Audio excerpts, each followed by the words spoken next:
2025년도를 시작한 지가 엊그제 같은데 벌써 오늘이 2025년도 마지막 주일이 되었습니다. 2025년도를 시작하면서 우리 교회와 가정의 기도 제목으로 잔치하는 교회, 잔치하는 가정, 이렇게 큰 기도 제목을 가지고 우리가 은혜 받은 교회, 봉사하는 교회, 함께하는 교회로 이 기도 제목 가지고 2025년도를 달려왔습니다.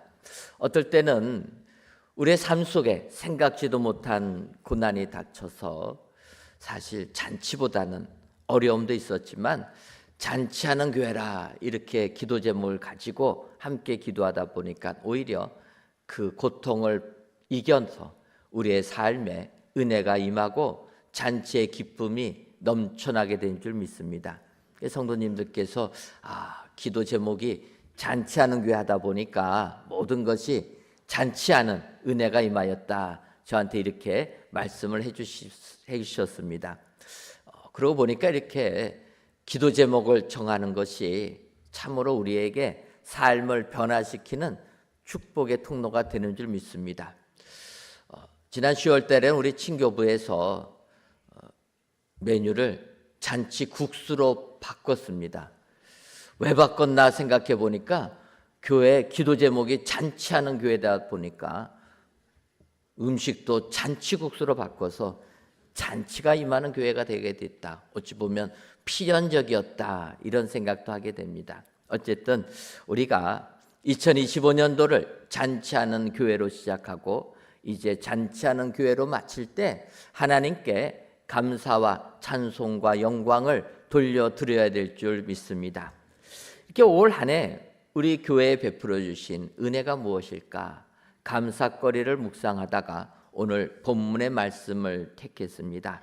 오늘 본문은 예수님께서 십자가에 달려 돌아가시기 위하여 예루살렘에 입성하신 후에 화요일 날 하셨던 말씀에 나오는 내용이 오늘 본문에 속해 있는 마태복음 22장에 나온 내용입니다.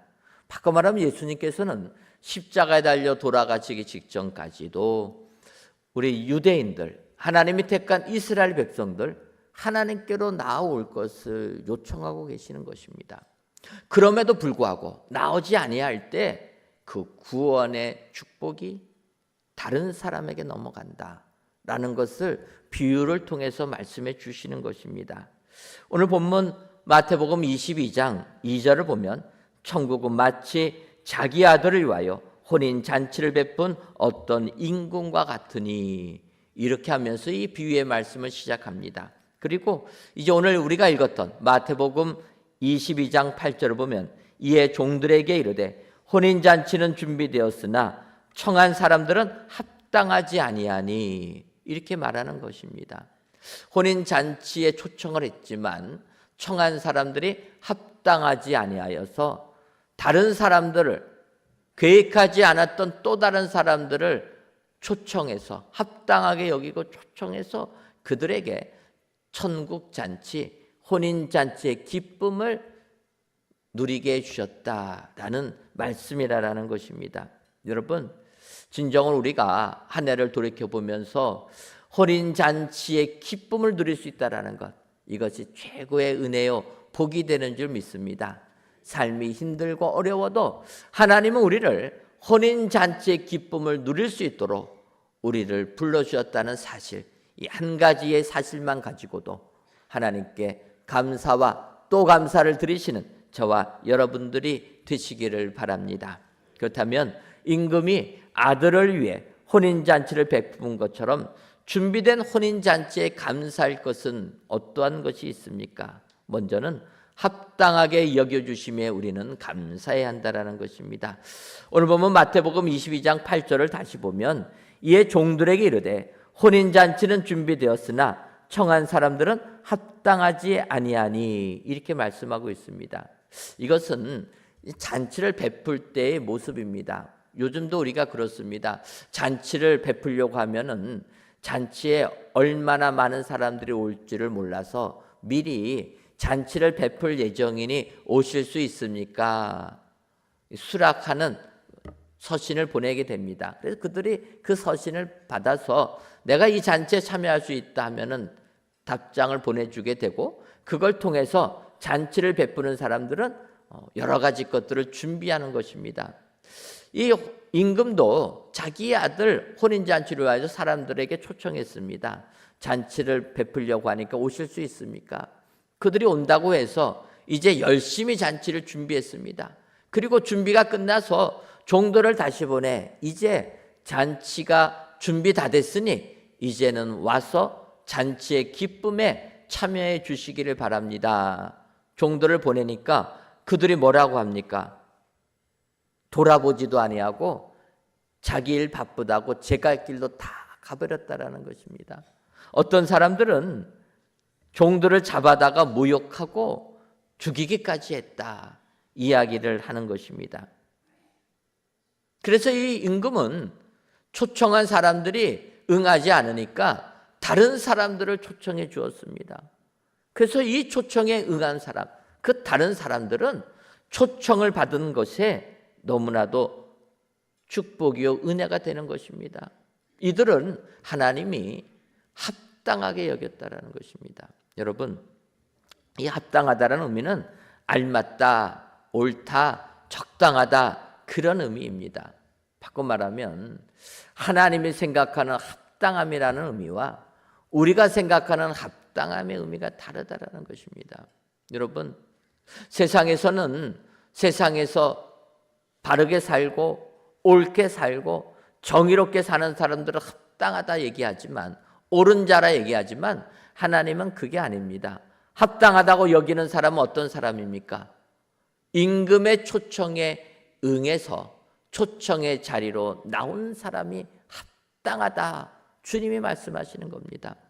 오늘 하나님의 초청을 받아서 예배당에 나와 하나님께 예배드리시는 사랑하는 성도 여러분, 우리가 하나님께 감사할 것은 이 자리에 나올 수 있다라는 것, 나를 합당하게 여겨서 아무런 공로 없는 나를, 부족하게 한이 없는 나를 하나님께서 옳다 여겨주셔서 합당하게 불러주신 것, 이것을 감사해야 될 줄 믿습니다.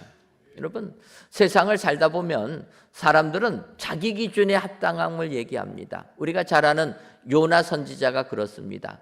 선지자가 무엇입니까? 하나님의 말씀을 전해주는 사람이 선지자입니다. 그런데 요나는 자기가 생각하는 옳음이 있는 것입니다. 어떤 것입니까? 구원은 유대인만 받는 게 합당하다라는 것입니다. 이방 사람들은 구원을 받으면 안 된다라는 것입니다.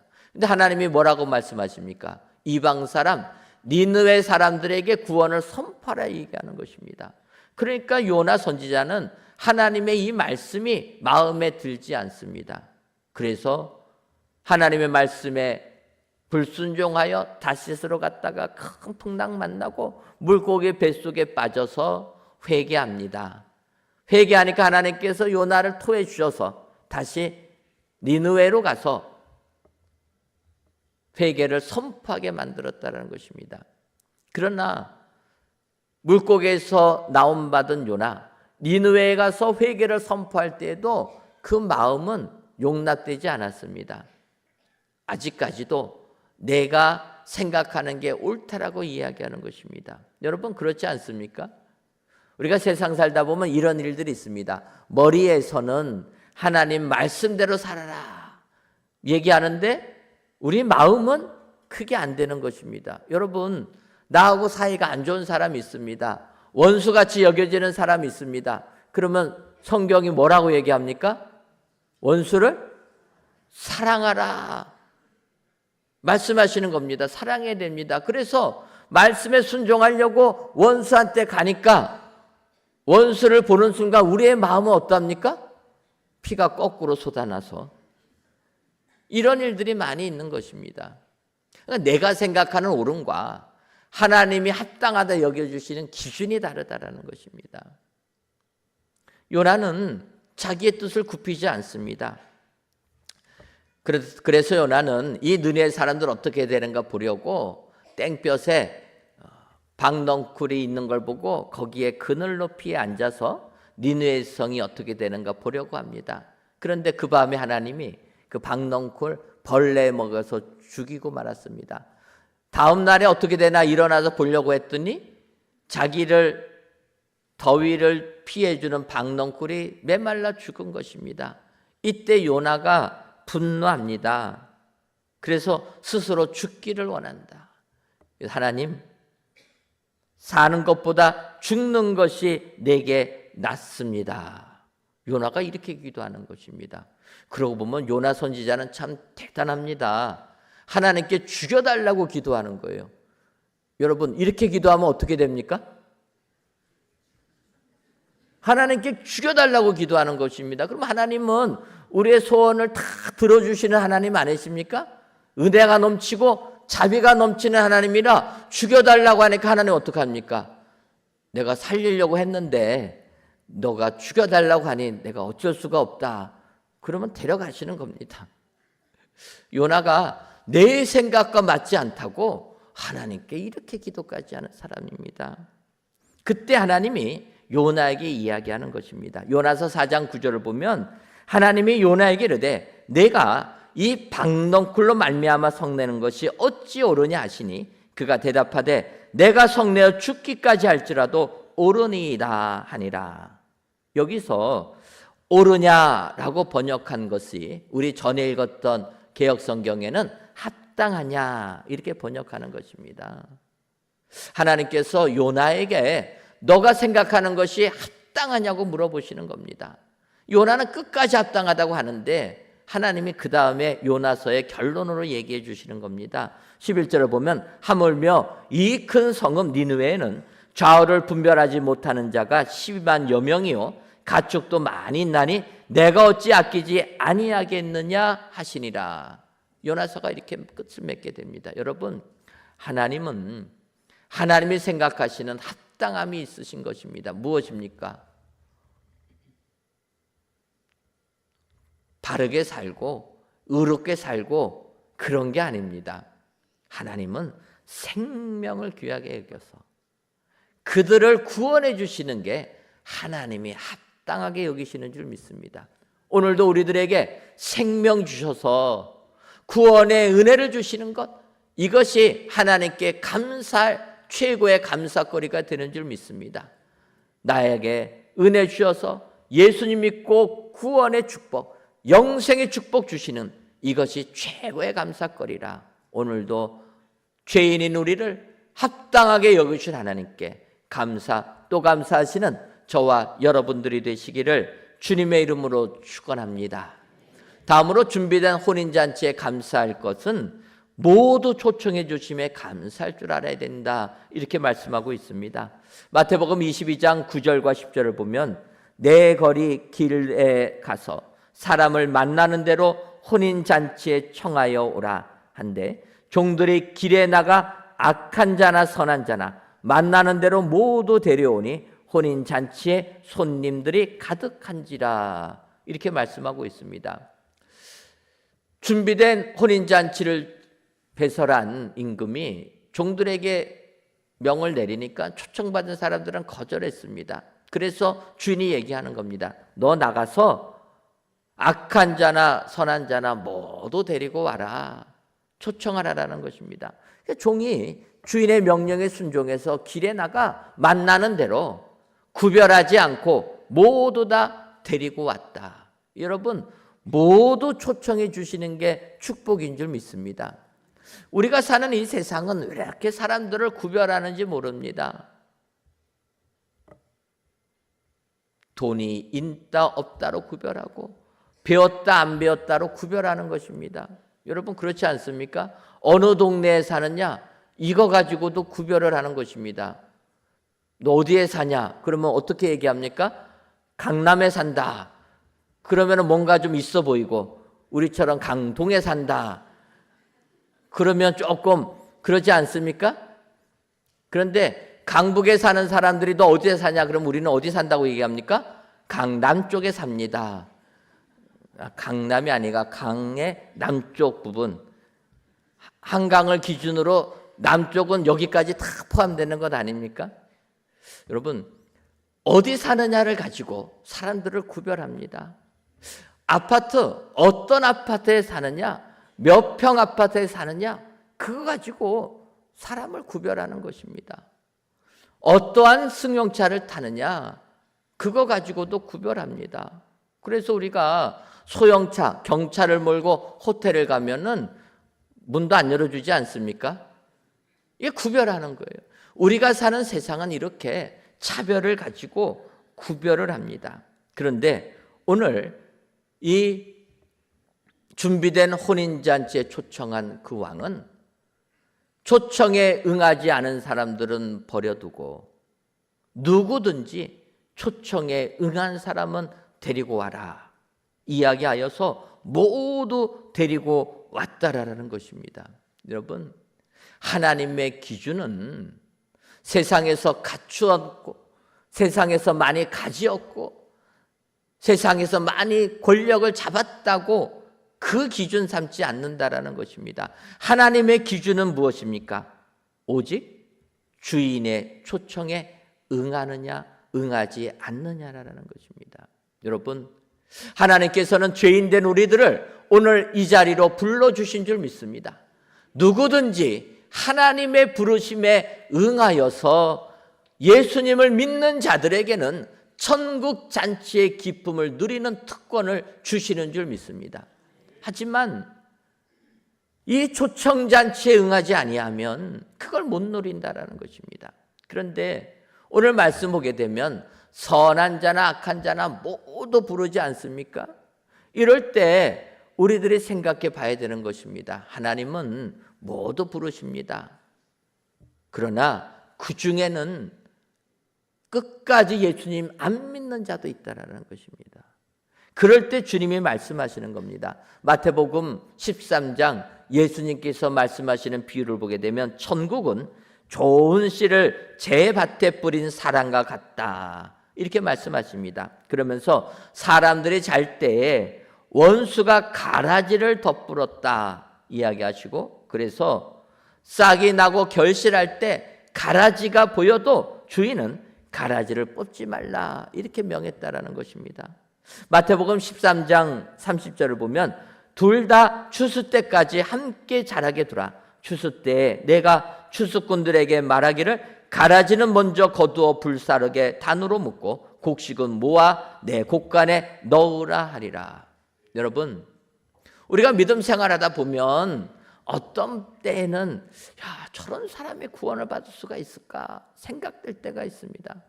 어떨 때는 저런 사람 때문에 한국 교회가 비난의 대상이 된다 이럴 때가 있습니다. 여러분, 주님이 말씀하시는 겁니다. 알곡과 가라지 다 자라게 놔두었다라는 것입니다. 왜냐?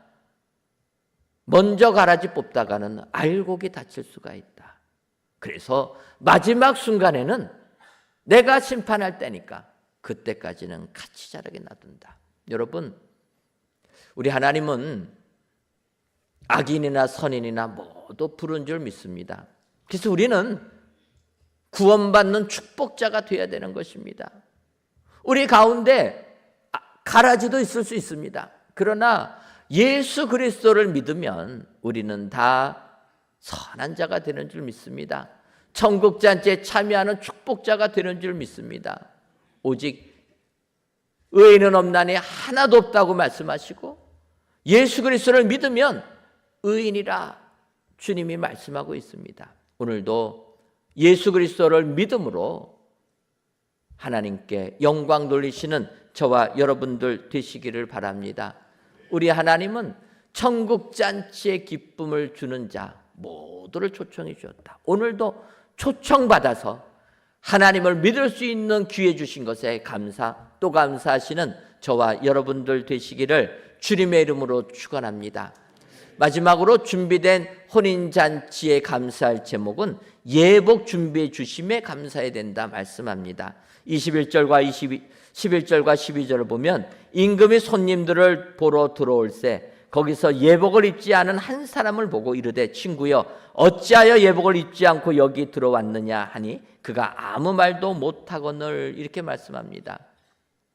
임금이 준비된 혼인잔치를 베풀려고 할 때 초청받은 사람이 거절합니다. 그래서 모두를 다 데리고 왔습니다. 그런데 모두를 초청한 그 임금이 초청받아 온 자들에게 부탁한, 요구한 한 가지의 일이 있다라는 것입니다. 그게 무엇입니까?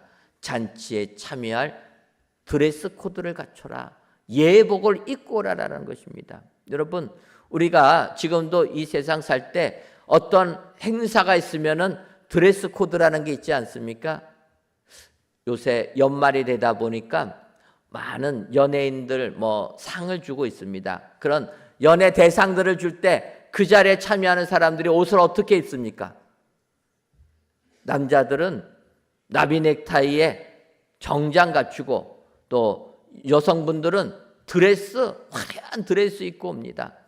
그런 옷이 그런 행사장에 어울린다라는 것입니다. 그런데 그런 행사장에 반바지 입고 슬리퍼 신고 오면 어떻게 되겠습니까? 그건 맞지 않는다라는 것입니다. 반대로 여러분, 한여름에 우리가 해변가 가서 더위를 식힙니다. 이때 해변가에 갔는데 드레스 입고 가면 어떻게 됩니까?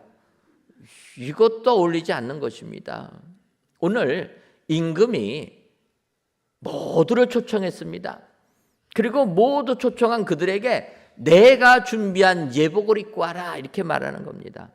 자기들이 준비한 게 아니라 임금이 준비한 예복이라는 것입니다. 그러면 그 예복, 무엇이 문제입니까? 입기만 하면 되는 것입니다. 내가 준비한 것도 아니고 임금이 알아서 가장 좋은 것으로 옷을 만들어주고 예복을 준비해 줬는데 그 중에 딱 한 사람 안 입고 왔다라는 거예요. 여러분, 우리가 세상 살다 보면 꼭 이런 사람 한 명씩 있습니다. 고집불통, 끝까지 고립 붙여서 딱 한 사람, 끝까지 이런 사람이 있다라는 거예요. 그 예복을 입지 않은 한 사람, 그 임금이 이야기하는 겁니다. 왜 예복을 입지 않았느냐? 여러분, 주님이 우리를 초청할 때 우리는 주님이 예비하신 예복을 입어야 될 줄 믿습니다. 입기만 하면 잔치에 참여하는 축복을 주신다, 약속해 주시는 겁니다. 입기만 하면 됩니다. 그런데 꼭 한 사람은 안 입었다라는 거예요. 여러분, 이 사람이 왜 안 입었겠습니까?